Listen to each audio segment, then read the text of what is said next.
किया क्योंकि हमारा पॉइंट ऑफ व्यू बहुत ज़रूरी है उमर के लिए। बिल्कुल। काफ़ी दफ़ा क्वेश्चन ये आता है कि some time you think about the fitness, अच्छा फिटनेस जब आ जाती है तो फेलियर आता है, परफॉर्मेंस आती है। हम 3-4 बंदे जब भी आपस में बैठ करते हैं तो कई दफ़ा यकीन करो खुदा की कसम ये कन्फ्यूजन क्रिएट हो जाती है कि कहीं हम गलत हैं, उमर गलत है, उमर से गलतियां तो नहीं हो रही कोई, अहमद शहजाद से गलती तो नहीं हो रही कोई, ये क्यों नहीं खेल रहे, क्या वजह है इनकी। मैं एक फ्रेंचाइज में टीम के 2-3 हेड कोच था 2 जगह पे, तो वो फ्रेंचाइज वाले इंडियन थे, वो कह रहे थे कि इसको रखना है, उमर को रखना है, और ये खेला ओपन पे खिलाया था हमने इसको T10 में, और इसने परफॉर्म किया था, मतलब ये नहीं कि परफॉर्मेंस नहीं की।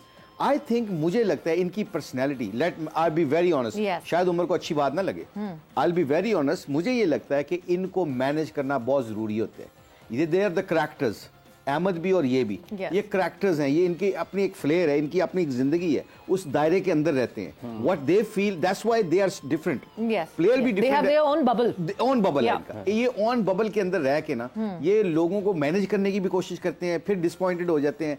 एंड सबसे बड़ी बात जो हमारे कल्चर में ना, ये दे से वट एवर दे फील, तंग आ गए ना कुछ कह देंगे वो कहना, फिर कई दफा इन्होंने बैक फॉरवर्ड लोगों को हजम करना कितना बहुत मुश्किल है। हमारे कल्चर में कई दफा आपको कई बात कह रहे थे ना, व्हेन टू से, हाउ टू से, वेयर टू से, व्हेन टू से, और किसको क्या क्या कहना है, ये सारी चीजें मैटर करती हैं। आपका क्वेश्चन जो मेरा पॉइंट ऑफ व्यू से, ऐसे मोइन खान को क्रेडिट मैं जरूर देता हूँ। मोइन खान ने इनको 2-3 साल अपने साथ रखा है, अहमद से भी परफॉर्मेंस ली है, उमर से भी उसने ली है, और ये एक कोच की अपनी रिस्पॉन्सिबिलिटी होती है। Kevin Pietersen, I would like to say this in your programme, कि केविन पीटरसन जो था एंडी फ्लावर का, उसका मैच नहीं बनता था मेंटली, उनकी पर्सनैलिटी क्लैश थी, 6 साल तक उसने उसको निकाला नहीं, क्योंकि वो मैच विनर था। वो मैच विनर का मतलब होता है कि कई दफा आपको मैनेज करना पड़ता है लोगों को, मुश्किल होता है माइंडसेट, कई दफा हो सकता है मेरा उमर का माइंडसेट ना मिले, इट डज नॉट मीन कि he should not be in my team. ये बहुत ही इंपॉर्टेंट है हमारे कल्चर में अंडरस्टैंड करना, और ये बहुत कम लोग देखते हैं। सो आई थिंक मेरा तो ये ऑब्जर्वेशन है, दैट्स व्हाई आई फील। इसमें एक चीज मैं और ऐड करना चाहूंगा, इसमें शाहिद भाई भी और यूनुस भाई भी, वो भी साथ लेके चलते थे, और वो हमें अपने साथ डिनर पे लेके जाते थे, मोइन भाई लेके जाते थे मुझे और अहमद को। वो सिर्फ ये कहते थे कि सिर्फ आपने क्रिकेट खेलनी, वो हमें बाहर वाली लाइफ को हमारा डिस्कस नहीं करते थे, और वो कहते थे कि यार टूर पे आए हो, यहाँ पे परफॉर्म करो, वापस पाकिस्तान जाओगे, अपनी फैमिली में, अपने दोस्तों में जो मर्जी करो। जैसे मुशी भाई ने कहा कि क्लैश होता है हमारा जी, क्रिकेट के बाद हमारी अपनी पर्सनल लाइफ हो, मैं अपनी फैमिली के साथ, अपने भाइयों के साथ, अपनी सिस्टर के साथ, अपने कजन्स के साथ, अगर मैं कोई हंसी मजाक करता हूँ, कोई शुगल करता हूँ, तो इसमें कोई बुरी बात तो नहीं है। हर प्लेयर करता है, हर जो भी स्टार है वो करता है। अगर वो उसके प्रोफेशनल लाइफ में अगर वो इस तरह के काम करे, फिर आप उसको पॉइंट आउट करें, तो फिर आप उसको फाइन करें, तो समझ आती है। तो मेरी चीज़ें ये ज़्यादा डिस्कस की जाती हैं जी, ये इसका काम ये है, ये कर रहा है, ये कर रहा है।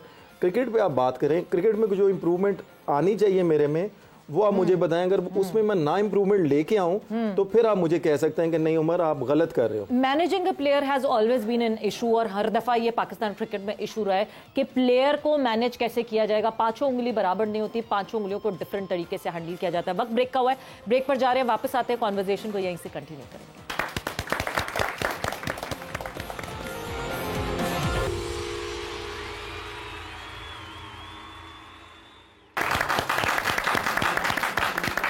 वेलकम बैक टू जोर का जोर पीएसएल सीजन 9 स्पेशल डिस्कशन हमारी हो रही है। ऑब्वियसली पीएसएल के मैच के हवाले से तो डिस्कशन हो रही है, मगर जरा हम और इंटेंस डिस्कशन पे चले गए। दिस क्यूरियस केस जो कि आप सब भी सॉल्व करना चाहते हैं, हम भी सॉल्व करना चाहते हैं, कि हमें उमर अकमल क्यों नहीं दिखते, ना टीम पाकिस्तान में खेलते हुए दिखते हैं, ना पीएसएल में खेलते हुए दिख रहे हैं, जबकि डोमेस्टिक में जब आप उठा के परफॉर्मेंसेस देखते हैं तो आप कहते हैं यार मतलब what is the par, is domestic the par या फिर क्या issue. But every time around Umar, जब भी किसी से पूछा, किसी कोच से बात की, किसी फॉर्मर क्रिकेटर से बात की जो इस डिसीजन मेकिंग में जिनका हाथ होता है, उनसे जब भी ये पूछा गया कि क्यों, कहाँ है उमर अकमल, क्यों नहीं खेल रहे, क्या, सो एक जवाब विच आई थिंक बहुत आसान है ये जवाब दे देना कि नहीं जी, ड्रेसिंग रूम का माहौल ख़राब है। क्या माहौल ख़राब करते हैं आप ड्रेसिंग रूम का? मेरा ख्याल है कि मैं इसका एक बड़ा आसान सा एक सवाल का जवाब देता हूँ कि जो भी ये बात करते हैं ना, मैं आज ऑन ईयर कह रहा हूँ कि अगर मेरी वजह से ड्रेसिंग रूम का माहौल ख़राब होता ना, वो पूरी आवाम के सामने लेके आए और मुझे लाइफ बैन करते हैं। मेरी वजह से टीम का माहौल ख़राब नहीं होता, ना ड्रेसिंग रूम का माहौल ख़राब होता है, बल्कि किसी भी प्लेयर की वजह से, हाँ किसी को एक साइड पे करना, और ये बहुत आसान सा तरीका है, अगर ये चीज़ है तो वो सामने लेके आए, पूरी आवाम के सामने, हाँ। पूरी दुनिया के सामने लेके आए। मैं यही बात करना चाहूँगा। उनका काम है सिर्फ जोर का तोड़, बिल्कुल तोड़ दो अंदर। मतलब हम बात करते हैं, हम मैनेज करते हैं, अलग प्लेयर्स, अलग कैरेक्टर्स, अलग बैकग्राउंड्स, दे ऑल डिफरेंट। आप ऐसा नहीं हो सकता कि एक ही आप लकड़ी से सबको हाँक सकते हैं। एक this is a different, everyone is a different breed all together. हमने केविन पीटरसन की बात की, हमने बेन स्टोक्स की बात की। मुझे तो नहीं याद कोई ऐसे झगड़े वगैरह कुछ फड्डे कुछ हुए। I think it's a very valid point और बहुत इंपॉर्टेंट कन्वर्सेशन है, इस उम्र के पॉइंट ऑफ व्यू से भी और लोगों के पॉइंट ऑफ व्यू से भी। क्वेश्चन जो उम्र डिसाइड कर रहा है ना कि ब्रिंग मी द एविडेंस, सबूत लेके आए ना कुछ, अगर इसके बात है। मेरा अपना ज़ाती ख्याल है कि कुछ लोगों को ये भी चीज़ अच्छी नहीं लगती, उम्र से पूछते हैं जी कि जिस तरह एक इंडिया में एक हम इमरान भाई से जाके ये मिले और अपने नंबर की बात की या नहीं की, वी डोंट नो। फिर मियाँ नवाज शरीफ साहब को मिले, ये इनकी अपनी पर्सनल टर्म्स एंड कंडीशन है लोगों से मिलना, क्या इनकी पर्सनल इन चीज़ों को हम इनकी क्रिकेट से रिलेटेड करते हैं, वी डोंट नो दिस। नहीं तो और प्लेयर्स भी तो मिले हैं, मिलते हैं, he is not the only one. हाँ, there been so many players जो कि मिलते हैं, तस्वीर खींचते हैं, लगाते हैं। हाँ, और यही बात है ना, आई थिंक Yeah. उमर ये बताएं कि क्या इस वजह से तो नहीं लोग कोई अपने आप को अपनी पॉइंट ऑफ व्यू दे देते हैं आपके बारे में कि जी ये उधर क्यों मिलते हैं, फिर मियां नवाज शरीफ साहब से भी मिले हैं। हाँ वही ना, वो देखिए पहली उनको बात तो तो स्पाइस बना दी थी तो अब हाँ। देखिए पहली बात तो ये, जैसे मुशी भाई ने बात की कि जी मैं इमरान भाई से मिला हूँ, इमरान भाई से मैंने पहले भी मैं बहुत दफ़ा मिल चुका हूँ। Yeah. जैसे शाहिद भाई की एक रेस्टोरेंट की ओपनिंग थी, इमरान भाई वहाँ पे भी आए थे। Yes. तो वो मुझे बड़ा पर्सनली पसंद करते हैं और वो मुझे हर दफ़ा क्रिकेट की बातें करते रहते हैं मेरे साथ। तो उस वक्त वो वर्ल्ड कप में आए थे, तो मेरा पहला वर्ल्ड कप था इंडिया में। तो आपको पता है इंडिया के खिलाफ हमारा मैच था, जैम पैक स्टेडियम चल रहा था, टिकट्स यानी कि हम प्लेयरों को भी नहीं मिल रहे थे जी।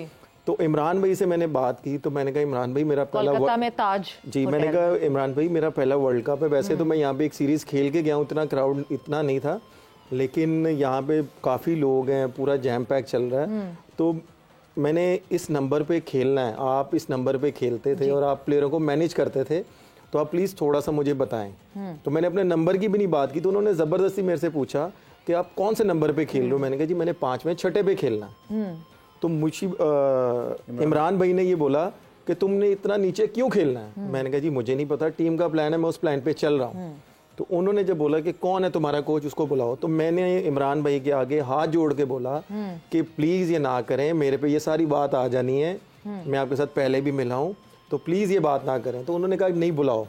तो मुझे नहीं पता उन्होंने कोच के साथ क्या बात की क्या नहीं की, इस चीज़ को गलत लिया गया टीम में। उसके बाद अगले ही दिन इमरान भाई इंडियन एक चैनल पे बैठे हुए थे, उस चैनल के एंकर ने यही सवाल किया था कि उमर अकमल ने आपके साथ ये बात की। आप वो क्लिप भी निकाल के देख लें, तो इमरान भाई ने वहाँ पे ये बात क्लियर कर दी थी कि उमर ने मेरे साथ बैटिंग ऑर्डर की बात नहीं की कि मुझे बैटिंग ऑर्डर ऊपर चाहिए, कुछ भी चाहिए। उसने एक क्रिकेट का एक्सपीरियंस लेने के लिए मेरे से बात की थी। तो ये सारी चीज़ें टीवी पे भी पड़ी हुई हैं, यूट्यूब पे भी पड़ी हुई हैं। इस चीज़ को इशू बनाया गया, इशू बनाया गया, टीम में भी बनाया गया, इधर मीडिया में भी बनाया गया। तो मैं यही चीज़ कहता हूँ कि जब तक कोई चीज़ ऐसी प्रूफ ना हो आपके पास, तो किसी प्लेयर के बारे में इस तरह गलत इन्फॉर्मेशन देना पाकिस्तान में, पूरी दुनिया में एक बैड इंप्रेशन पड़ता है उस प्लेयर का। और ये सोचा करें कि उसके घर में भी उसकी फैमिली है, वाइफ है, बेगम, माँ बाप हैं, बहन भाई हैं, बच्चे हैं, कि मेरे घर में भी बच्चे हैं, कि कल को उन्होंने बड़े होना है तो यूट्यूब पे वो जब देखेंगे तो अगर वो मेरे से सवाल करेंगे तो मेरी क्या फीलिंग्स होंगी। बिल्कुल। तो ये करने से पहले ये चीज़ें उनको सोचनी चाहिए कि अगर यहाँ पे बैठ के मैं भी कुछ चीज़ें बताऊँ ना कुछ प्लेयरों के बारे में, तो वो इस चीज़ को समझते हैं, वो फिर फ़ोन करना शुरू कर देते हैं कि यार नहीं यार ये बातें ना करो। तो ये चीज़ें उनको भी सोचनी चाहिए कि भाई मेरे घर में भी फैमिली है, ये चीज़ें ना डिस्कस किया करें, प्रूव है लेके आए सामने, मुझे कोई एतराज़ मुशी भाई अभी डेली ये बात करते हैं मुश्ताक, ये बच्चे आते हैं डेली ये कहते हैं कि जब तक तुमने खुद ना देखा हो बात ना करो। वेरी गुड, आंखों से देखना हदीस है जी, हदीस है। हमारे रिलीजियस पॉइंट ऑफ व्यू से जब तक तुम अपनी आंखों से देखना लो, कानों से सुनना लो, तब तक उस बात को आगे मत फैलाओ।